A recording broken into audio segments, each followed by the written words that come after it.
ఒకసారి ఇక్కడ సర్వే చూడండి, నిన్న పూర్తి స్థాయిలో కూడా తెలంగాణ కాంగ్రెస్ తెలంగాణ రాష్ట్రంలో ప్రజలు ఎలాంటి పాలన కోరుకుంటున్నారు, ఏ ఫామ్ హౌస్ పాలన, బి ప్రజల వద్దకు పాలన అంటూ కూడా చెప్తే 67% మంది ప్రజలు కూడా పూర్తి స్థాయిలో కేసీఆర్ పాలన కావాలన్నారు, 33% కాంగ్రెస్ పాలనకు ఓటేసారు. అంటే తెలంగాణ రాష్ట్ర వ్యాప్తంగా పూర్తి స్థాయిలో కూడా మనందరం ఒక్కసారి ఆలోచిస్తే గత ప్రభుత్వానికి సంబంధించి ఏవైతే సంక్షేమ పథకాలు అమలు చేయడం, గత ప్రభుత్వానికి సంబంధించి ఏ విధంగా పరిపాలన చేసింది, ప్రజలకు ఏ విధంగా చేరువైంది, కేసీఆర్ ఎక్కడ ఉన్నా కూడా ప్రజా సంక్షేమాలు ప్రజల దగ్గరికి ఏ విధంగా వెళ్ళాయి అనే కోణాన్ని చూస్తే మనందరికీ కూడా అర్థమైపోతుంది. ఎందుకు నేను ఈ విషయాన్ని చెప్తున్నానంటే తెలంగాణ యావత్తు సమాజం కూడా ఆలోచించాలి. ఈరోజు తెలంగాణ రాష్ట్ర వ్యాప్తంగా జరుగుతున్న పరిణామాలు కానీ, వాస్తవ కోణాలు కానీ, వాస్తవ విషయాలు కానీ ఇవన్నీ కూడా మనకు అర్థమైపోయే ఉంటాయి.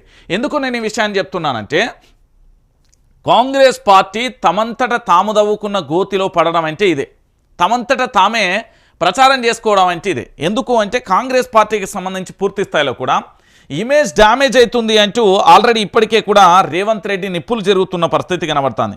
ఎందుకు ఏంటి అనే విషయాన్ని మనం పక్కన పెడితే రేవంత్ రెడ్డికి సంబంధించి ఆగ్రహ ఆవేశాలను తెప్పించిందట ఈ ముచ్చట. ఎందుకు చెప్తున్నా అంటే తెలంగాణ రాష్ట్ర వ్యాప్తంగా కూడా సంవత్సర కాలంలో దాదాపుగా 420 రోజులు అవుతుంది ఇప్పటికీ పూర్తి స్థాయిలో కూడా ఏ ఒక్క సంక్షేమ కార్యక్రమాన్ని కానీ పథకాన్ని అమలు చేయలేకపోవడంతో పాటు పూర్తి స్థాయిలో కూడా జరుగుతున్న పరిణామాలన్నీ కూడా ఒకటే. ఏంటి అంటే ఇక్కడ ప్రజల వద్దకు తెలంగాణ రాష్ట్రంలో ప్రజలు ఎలాంటి పాలన కోరుకుంటున్నారు అంటే కేసీఆర్ పాలన కోరుకుంటున్నారు అనే కాడికే వచ్చింది. అంటే సంవత్సర కాలంలో కూడా ఇంకా కాంగ్రెస్ పార్టీ ప్రజలకు దగ్గర కాలేదు. అధికారంలో కాంగ్రెస్ పార్టీ ఉండొచ్చు కానీ దూదుంబిని కొనసాగించేది మాత్రం బీఆర్ఎస్ పార్టీ. ప్రజలకు పూర్తి స్థాయిలో కూడా విశ్వాసాన్ని, నమ్మకాన్ని కల్పించి ప్రజలలో మాత్రం బీఆర్ఎస్ పార్టీ ఉన్నది అని చెప్పడానికి ఇంతకంటే సజీవమైన సాక్ష్యం ఇంకేమీ లేదు. నేను చెప్తున్నా కదా, కాంగ్రెస్ పార్టీ నిర్వహించిన పోల్పై ప్రధాన మీడియాలో, సోషల్ మీడియాలో సర్వత్రా చర్చ జరుగుతుంది. ఏకంగా ఓ మీడియా దీనిపై చర్చ జరగగా వారు ఆన్లైన్లో దీనిపై సర్వే చేయగా అక్కడ కూడా ఫామ్ హౌస్ పాలన వైపే మొగ్గు చూపడం విశేషం. నిజంగా మీరు ఫామ్ హౌస్ పాలన కోరుకుంటున్నారా అని పోల్ నిర్వహించగా 79% మంది ఎస్ అని, 21% మంది నో అని చెప్పారు. ఇలా ఏ విధంగా చూసిన కాంగ్రెస్ పార్టీకి దెబ్బ మీద దెబ్బ తగులుతుండడంతో కాంగ్రెస్ సోషల్ మీడియా టీం ఆందోళనకు గురవుతుందట అంటూ కూడా చెప్పిన పరిస్థితి కనబడుతుంది. నేను మళ్ళీ చెప్తున్నా, ఈ తెలంగాణ రాష్ట్రంలో 2023 వరకు కేసీఆర్ పరిపాలనకు సంబంధించి బాపు నువ్వే రావాలి, కేసీఆర్ జోలికి ఎవరైనా వస్తే చెప్పు పట్టుకున్నప్పటి నుంచి ఇప్పటి వరకు చాలా క్లియర్ కట్గా చెప్తున్నా. ఎందుకంటే కేసీఆర్కు సంబంధించి ఓడిపోయాడు ప్రభుత్వం ఇక రాదు, మళ్ళీ రాదు, ఇక దాన్ని పూర్తిగా తుడిచివేసే ప్రయత్నం చేద్దామంటే అది మీ మూర్ఖత్వం. ఎందుకు నేను ఈ విషయాన్ని చెప్తున్నానంటే తెలంగాణ ఉద్యమం నుంచి పుట్టిన పార్టీ, అది ఒక ఉద్యమ పార్టీ. దాంతో పాటుగా 10 సంవత్సరాల పాటు నిరాటకంగా కూడా అద్భుతంగా సంక్షేమ పథకాలను అందించింది. కేవలం 1% ఓటు బ్యాంకుతో మాత్రమే ఓడిపోయిన పరిస్థితి కనబడుతుంది. ఈ విషయంలో పూర్తి స్థాయిలో కూడా మీరు అందరూ కూడా ఆలోచించండి. ఎందుకు నేను ఈ విషయాన్ని చెప్తున్నానంటే కేవలం ఒకే ఒక పర్సెంటేజ్తో మాత్రమే ఓడిపోయింది తప్ప అధికంగా ఏమీ ఓడిపోయిన పరిస్థితి ఇక్కడ కనవలే. మీరందరూ కూడా ఆలోచించాల్సిన విషయం. ఒకసారి చూద్దాం. ఇక ప్రజా తీర్పు, కేసీఆర్ పాలన బాగుంది.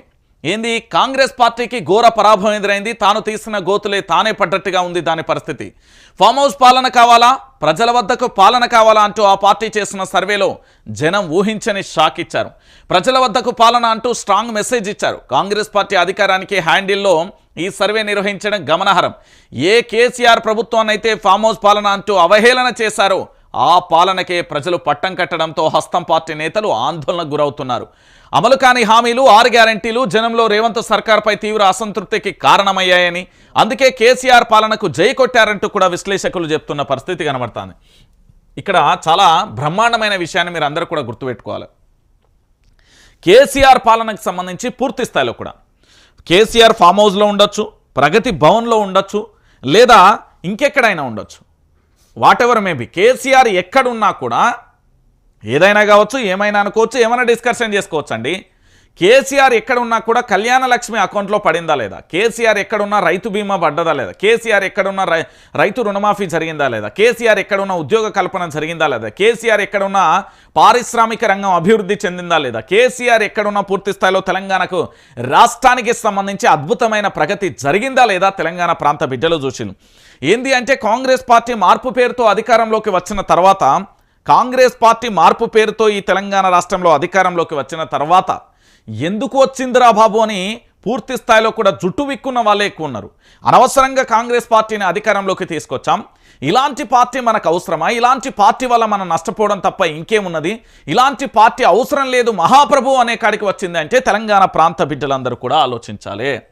ఎందుకు నేను ఈ విషయాన్ని చెప్తున్నానంటే ఒక్కసారి మీరు అందరూ కూడా చూడండి. రేవంత్ పాలన బాగోలేదన్న పబ్లిక్ పాలనపై అధికార హ్యాండిళ్లలో కాంగ్రెస్ సర్వే, ఫామ్ హౌస్ పాలన ప్రజాపాలన వద్దకు ప్రజల వద్దకు పాలన అని పోలు. ఫామ్ హౌస్ పాలనకే 67% మంది ఓటు, ప్రజల వద్ద పాలనకు కేవలం 33% మంది. హస్తం పార్టీపై ప్రజలలో అసంతృప్తి, ప్రజా తీర్పుపై కాంగ్రెస్ పార్టీలో చర్చ, క్షేత్రస్థాయిలో పరిస్థితులపై ఆందోళనలో పెద్దలు. ఏడాది పాలనపై సోషల్ మీడియాలో కాదు గ్రామ సభలలోనూ పాలనపై క్లారిటీ అంటూ కూడా చూస్తున్న పరిస్థితి కనబడుతుంది. ప్రజల తిరుగుబాటే దానికి నిదర్శనమన్న వాదన. కాంగ్రెస్కు జ్ఞానోదయం అయింది ఆర్ఎస్పీ, ఇప్పటికైనా జనం నాడి తెలుసుకోవాలని సూచన. మా సోషల్ మీడియా వీక్గా ఉంది, పిసిసి చీఫ్.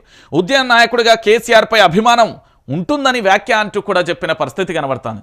మీరు అందరూ కూడా ఆలోచించాల్సిన విషయం ఏంటంటే ఇక్కడ 67% ప్రజలు ఇచ్చారు, ప్రజలకు సంబంధించి పట్టం కట్టారు. ఇక్కడ వైఆర్టీవీలో పూర్తి స్థాయిలో ప్రభుత్వ వైఫల్యాలని చెప్తే అనవసరంగా కేసులు పెడితే, అనవసరంగా అరెస్టులు చేస్తే, అనవసరంగా బెయిల్ ఇప్పిత్తిరి.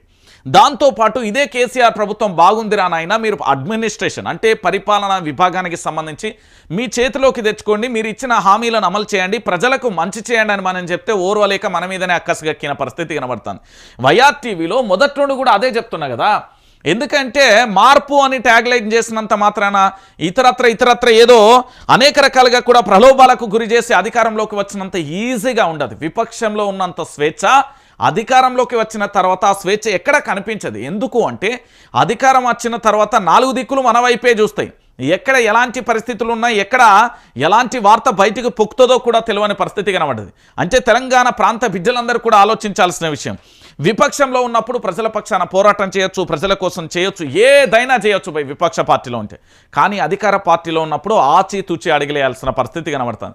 మేము మార్పు పేరుతో అధికారంలోకి వచ్చాం, ఖచ్చితంగా మార్పు తెస్తాం. తెలంగాణ ప్రాంత బిడ్డలకు అయిపోయింది.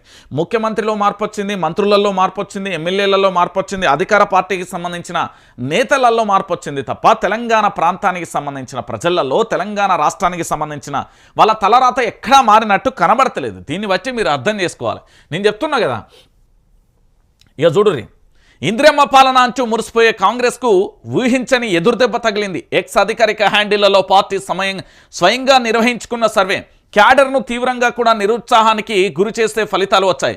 కేవలం క్యాడర్ను మాత్రమే కాదు, టాప్ లీడర్లు కూడా ఆందోళనకు గురి చేస్తున్నాయి ఈ ఫలితాలు. తెలంగాణ రాష్ట్రంలో ప్రజలు ఎలాంటి పాలన కోరుకుంటున్నారు? ఆప్షన్ ఏ ఫామ్ హౌస్ పాలన, ఆప్షన్ బి ప్రజల వద్దకు పాలన అంటూ బుధవారం పెట్టిన ఆ పార్టీ పోలుకు సంబంధించి దాదాపుగా 92,551 మంది అండి, ఒక్కరు కూడా కాదు, 92,501 మంది ఈ పోల్లో పాల్గొన్నారు. ఈ పోల్లో పాల్గొంటే దీంట్లో 67% మంది కూడా ఫామ్ హౌస్ పాలనకే మొగ్గు చూపగా 33% మంది మాత్రమే ప్రజలకు వద్దకు పాలన కోరుకున్నారు. బుధవారం సాయంత్రం నుంచి ఈ పోలు మొదలవగా ప్రారంభం నుంచే కాంగ్రెస్కు వ్యతిరేకంగా ఓట్లు పడ్డాయి. నిత్యం ఫామ్ హౌస్లో పాలన అంటూ కేసీఆర్ గవర్నమెంట్పై విమర్శలు చేసే కాంగ్రెస్కు దిమ్మ తిరిగే షాక్ తగిలింది. ప్రజల వద్దకు పాలన వద్దంటూ ఫామ్ హౌస్ పాలనకే ముద్దంటూ ఓటింగ్ వేయడంతో నకిలీ అకౌంట్ల నుంచి ఓట్లు వేశారు. 20 నిమిషాలలో 20,000 ఓట్లు వేయించారంటూ బీఆర్ఎస్పై కాంగ్రెస్ కౌంటర్ అటాక్ స్టార్ట్ చేసింది. అంతేకాన తన ఓటమిని ఒప్పుకునేందుకు సిద్ధంగా లేదన్న చర్చ కూడా కొనసాగుతున్న పరిస్థితి కనబడుతుంది. ఒక విషయాన్ని మనందరం కూడా ఆలోచిద్దాం. 100 రోజులలో పూర్తి స్థాయిలో కూడా రుణమాఫీ చేయలేదు, రైతు భరోసా ఇవ్వలేదు, మహిళలకు 2,500 ఇవ్వలేదు, పింఛన్లు ఇవ్వలేదు, ఇందిరమ్మ ఇల్లు ఇవ్వలేదు, జాబ్ క్యాలెండర్లు ఇవ్వలేదు. ఒకటా రెండా అండి తెలంగాణ ప్రాంత బిడ్డలారా? ఒకటా రెండా? వీళ్ళు చెప్పిన హామీలు ఏంటి? ఒకటా రెండా? చాలా హామీలు ఉన్నాయి కదా. ఇక దీంతో పాటు ఇంకొక చర్చ కూడా కొనసాగుతుంది తెలంగాణలో. మీరందరూ కూడా ఆలోచించాల్సిన విషయం ఏంటంటే ఇంకొక చర్చ కూడా కొనసాగుతుంది.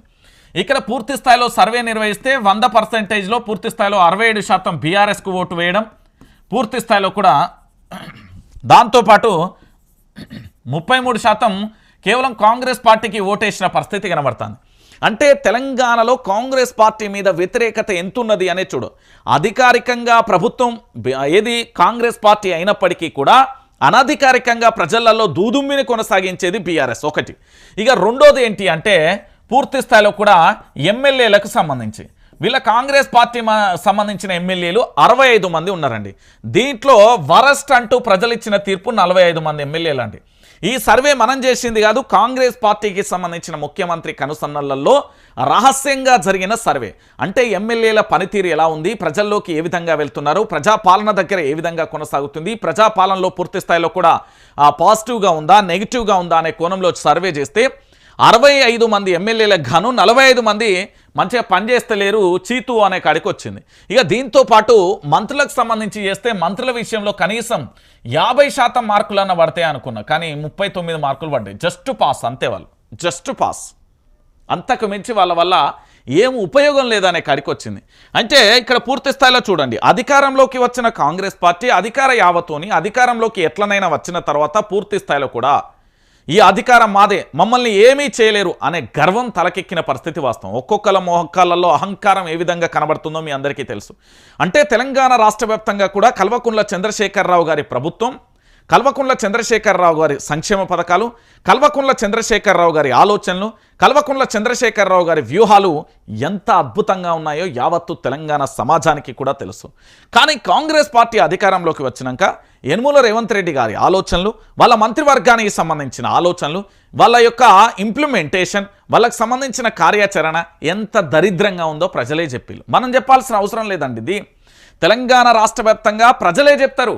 ప్రజలు అల్టిమేట్గా రేపు పొద్దుగాల ఓటర్లు వాళ్ళే, షూటర్లు వాళ్ళే, రేపు పొద్దుగాల అధికారంలో ఉండేది వాళ్ళే, అధికారాన్ని దించేది కూడా ప్రజలే. అల్టిమేట్గా ప్రజల వైపే వెళ్ళిపోతుంది. ప్రజా తీర్పు కేసీఆర్ పాలనే బాగున్నదంటది, 100కు 1000% అంటారు.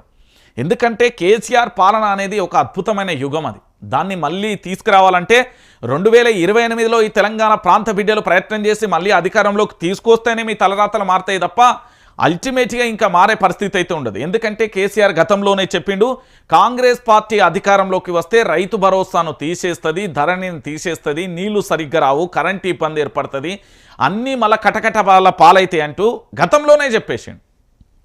ఇప్పుడు గదే జరుగుతున్నది. కాబట్టి ఇప్పటికైనా తెలంగాణ ప్రాంత బిడ్డలకు సెల్యూట్. ఏంది అంటే వాస్తవాన్ని నిర్భయంగా కూడా ధైర్యంగా చెప్పిర్రు. ఈ 92,000 మంది ప్రజలు ఎవరైతే ఓటింగ్లో పాల్గొన్నారో అద్భుతంగా వాట్ ఈజ్ వాట్ అనేది కూడా వాళ్ళు కూడా చెప్పిన పరిస్థితి కనబడ్డది. అంటే తెలంగాణ రాష్ట్ర వ్యాప్తంగా కూడా ప్రజా పాలన వైపే మొగ్గు